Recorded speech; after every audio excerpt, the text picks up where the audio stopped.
Hey guys, how's it going? Hope y'all doing well. Today I'm going to review Milius, a very good documentary about the life and career of one of my most favorite directors and one of the most underrated directors, John Milius. Yeah, you've probably never heard of him, but you've probably seen some of the movies he's made. Red Dawn, Conan the Barbarian, Jeremiah Johnson, which he wrote, screenplay for, and some other great films. And The Wind of the Lion, which he wrote and directed. And this is a good documentary. It starts off with interviews with Milius and some of his friends and colleagues in the entertainment industry, as well, including so features interviews with. I got my notes here. Interviews with John Milius, his daughter Amanda, who was very pretty, by the way. Oliver Stone, Martin Scorsese, George Lucas, Francis Ford Coppola, Clint Eastwood, Ed O'Neill, um, Steven Spielberg, Sam Elliott, Walter Murch, who was editor of Apocalypse Now, Randall Glazer, who graduated from USC with Milius, George Hamilton, who starred in the Evil Knievel movie Milius made, um, Don Glut, another one of his college graduate buddies, Lawrence Gordon, producer, film critic Elvis Mitchell, Arnold Schwarzenegger, Sylvester Stallone, Michael Mann, and Powers Booth. It features features interviews with James Earl Jones, Paul Schrader, one of the Gracies, that Hispanic martial arts family. He talks about how him and John and some other guy came up with the idea for the UFC octagon. It's pretty interesting. Um, and interviews with Lee Thompson, one of the stars in Red Dawn, and Charlie Sheen, who also starred in Red Dawn. His dad, Martin Sheen, is not interviewed in this, which I don't know why. And Harrison Ford, um, Brian Singer. Yeah, well, this is made before the accusations against Brian Singer came out. It came out a year before those accusations came out, 2013 actually. Um, I'm surprised some of the people that I expected to be interviewed in this are not interviewed, and I didn't just watch this. We watched it several times before. I first watched it a few years ago, and it's one of my favorite documentaries. Some of the people that I expected to be interviewed that are not are Robert Duvall, Gene Hackman, Wes Studi, Matt Damon, who are all in one of my favorite movies that Milius has written, Geronimo, an American Legend. And they don't interview Nick Nolte, Sean Connery, or C. Thomas Howell, Jason Patrick, not even Chuck Norris, who was a very good friend of Milius. And the documentary features the stories of like Milius's childhood, little home video footage of him as a kid, which I thought was adorable. Talks about his college years at USC and during the counterculture era of the 60s. Everyone was a leftist. He was right wing. He identifies as a Zen anarchist. Talks about his political views, his love for the Second Amendment, and his love of guns, his interest in the military and in history, and how he wanted to join the military during the Vietnam War, but since he had asthma, he was ineligible for service, so he became a director instead because he loved movies and he thought being a director, he was basically the closest thing to a general because he was in command of a cast and crew army.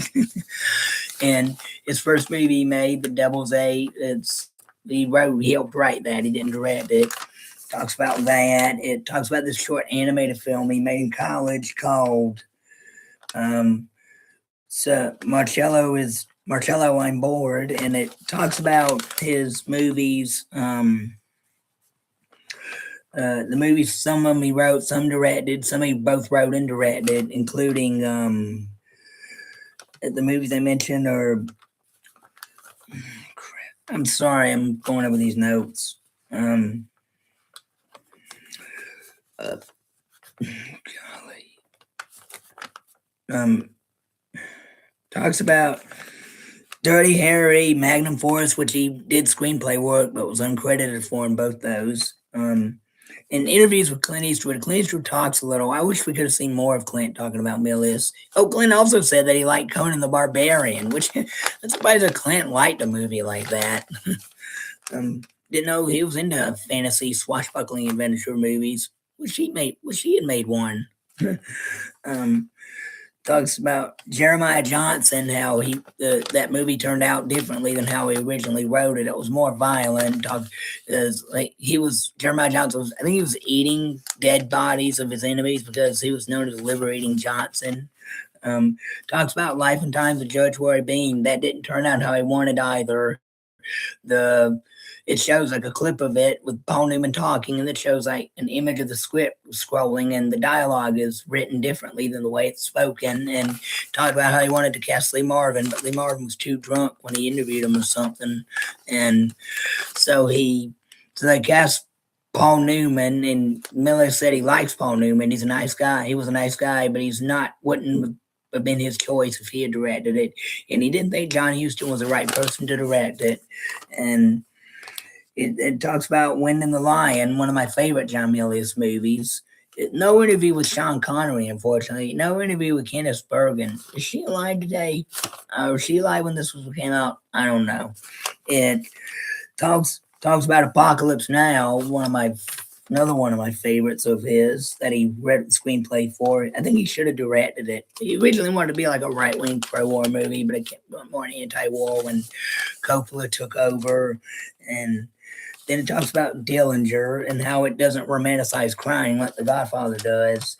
Talks about how when Spielberg made Jaws, he gave Spielberg some books on tiger hunting so he could use his reference to write the shark hunting scenes, and talks about how he wrote the monologue scene for Robert Shaw, and it was like 10 pages long. The one where he talks about the shark attack on the survivors of the Indianapolis ship, and Robert Shaw shortened it, but then it was shorter than it was written. And Milius also helped with Saving Private Ryan, like the cemetery scene at the end, but they don't mention that. Spielberg was interviewed. I'm surprised he didn't mention that. It talks about his Big Wednesday surfing movie, that passion project he made in the 70s. Now it was a box office disappointment, much to his dismay.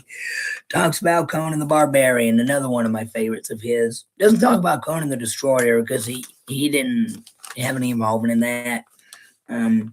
Talks about Red Dawn, how critics hated it, said it was right wing jingoism, and because it reflected his political views, which just made him an outsider in Hollywood. And he says, I'm a Zen anarchist, which I don't know what the heck that is, to be honest. It talks about episodes he directed of Miami Vice, and I think he directed an episode of Twilight Zone, but I don't think they mentioned that. It talks about Farewell to the King, a Nick Nolte movie. He just mentions it briefly, but they don't discuss much into it. Don't even interview Nick Nolte. Ed O'Neill was interviewed. He talks about the Clint Eastwood Western Texas Rangers that Milius planned on making that never came out. Well, it did in 2001 with Texas Rangers that he wrote, but that movie just so poorly edited. If you've seen it, you can tell how choppy it was edited. Plus, the Weinsteins were in charge of the production company that produced it, so that tells you something right there. and in The Hunt for Red October, they talk about how he wrote one of the speeches Sean Connery made in that movie, and I think he had a hand in the rest of the screenplay too. It talk about Flight of the Intruder briefly. I think that was one of the last movies he directed.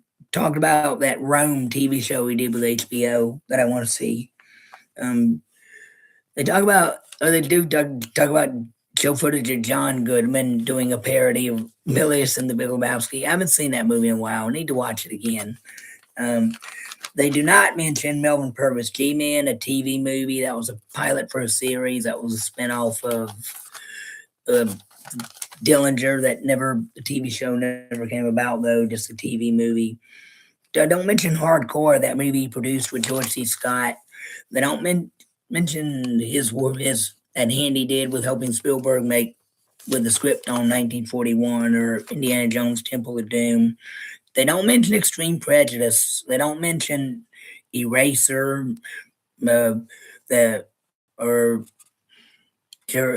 Lone Wolf McQuade, or that he He had some hand in the screenplays. He helped out a little with the screenplays for those. They don't mention Geronimo and American Legend. That's my favorite Milius movies that he wrote. That's what was one of my it's one of my favorite westerns in the '90s. I think is underrated, and then they don't interview Wes Studi. That sucks. They don't. I already said, yeah, they don't talk about the hand he did in writing the stories for the video games, Medal of Honor, European Assault, or Homefront. Um, don't mention that Frozen Chosen Korean War movie he wanted to work on. And one of my favorite authors, Jeff Scherer, he's not interviewed in this, but I heard him saying in podcast interview that he was planning on making an adaptation of his Civil War novel about Battle of Shiloh, Blaze of Glory. He wanted to have Milius write that, but that never came about, so they don't mention that. They don't mention Clear and Present Danger, that other Jack Ryan, Tom Clancy movie that he did the script on. They don't feature interviews with, I already mentioned that, I think. They tell some funny behind-the-scenes stories about Milius, like, there's one, like, one of the studio heads, they made him burn this smelly coat he wore that's stank up everyone's noses, smelled terrible. They made him burn it, actually. And they gave him some money to buy some more better looking coats and suits. They talk about him pulling a gun on Martin Sheen when he was recording narration voiceover for Apocalypse Now to make his narration sound more intense or whatever. And Martin Sheen was a total pacifist who hated firearms. And Charlie Sheen even mentions of something John said to him once, where he said his fantasy is to swing from treetops and drop fire on children. And he laughed and said, I love this guy. it talks about how John hates people who review and rewrite his scripts. He hates the way one time he told this woman, a script doctor or something, and he told her a story that I want you to write that as a script, and she said she didn't like it, and she didn't know that he had just told her the entire plot of Shakespeare's Macbeth. And there's another story where he sent George Hamilton like 140 telegrams of this script he wrote that he actually liked that never came about. And from the looks of it and the images, it was like a story of ancient Rome about Caesar, probably that Rome TV show. And a Medal of Honor recipient, he walked up to Milius and thanked him for helping make Apocalypse Now, which he felt very honored. That was one of the greatest honors he felt in his career.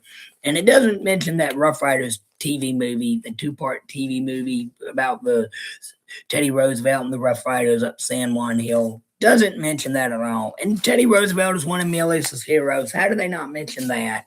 I think they show clips of it in the montage scene. They do show clips of Geronimo and other stuff they don't mention. And there's some interesting behind-the-scenes stories that are told during the end credits. And I like at the end, like before the credits, Milius says, "Go ahead and make my day." And they talk about the Genghis Khan project that he was starting to work on when he had a stroke in the 2000s. And he's interviewed talking in this, but when he's recovering from the stroke, in the footage of him recovering from the stroke, doing speech therapy and writing therapy, learning how to do hand-eye coordination, motor skills all over again, and going to target range and shooting guns because his hand-eye motor coordination is getting better. The parts where he's like talking perfectly, it made me wonder, did he suffer a stroke in the middle of making this documentary? I don't know. But look, it's a lot of stuff that I hope they would mention. They don't mention it all, or they just show movie clips of and montages. That's why I think stuff like this work better as like a limited series, or maybe even a biography, an autobiography. Milius should write a memoir, or get someone else to write it since he's still recovering, if he is still in recovery from this stroke. I mean, a book can give a whole lot more information than a feature-length documentary or even a docuseries can give. It gives you enough time, enough room, enough space to describe every little detail you want to describe. So, Milius, if you catch this video, please write a memoir. I'm counting on you, man.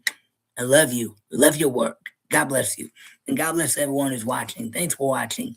Hope you have a good day and good night. Bye.